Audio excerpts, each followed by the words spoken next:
मरहबा collection mall, readymade कपड़ों का भरपूर खजाना, jeans pant, T shirt, cargo pant, night pant, बच्चे और बच्चियों के लिए अच्छे खूबसूरत और उम्दा ड्रेस। पता याद रखें, जमुर हाई स्कूल मेन रोड, जैतून हजीन मस्जिद के पास।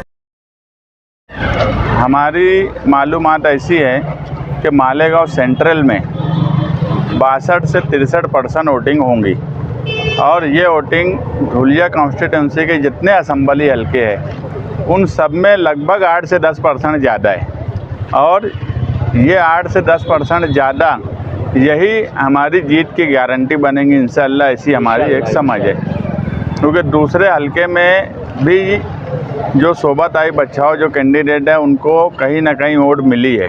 सिर्फ एक मालूमात जो है धुलिया ग्रामीण में जो है वो एक मालूमात है कि यार वहाँ पर ज़्यादा और उसमें नहीं थोड़ा फ़र्क है, वहाँ ज़्यादा सुभाष भामरे को वोट मिली है। बाकी हर जगह शोभाताई बच्चाओं लगभग 40-60 इस तरीके की उनकी पोजीशन रही। मालेगांव के लोग सुबह से ही वोटिंग का परसेंटेज पिछली बार 50 था, इस बार उससे 12-13% का बढ़ जाना और बहुत मामूली अखराजात में तमाम ही सियासी पार्टी के वर्करों का मैं शुक्रिया अदा करता हूं जो सुबह से ही उनके लिए मेहनत की है और कोशिश की है। तो ये परसेंटेज 62-63 पार्लियामेंट के इलेक्शन में 62-63% होना ये कोई मामूली बात नहीं है, क्योंकि धुलिया का जो टोटल परसेंटेज रहेगा वो 52-53 रहेगा, उसमें मालेगांव 10% ज़्यादा ही रहने वाला है। मैं मालेगांव के तमाम ही वोटर का मुबारकबाद भी देता हूं और शुक्रिया भी अदा करता हूं।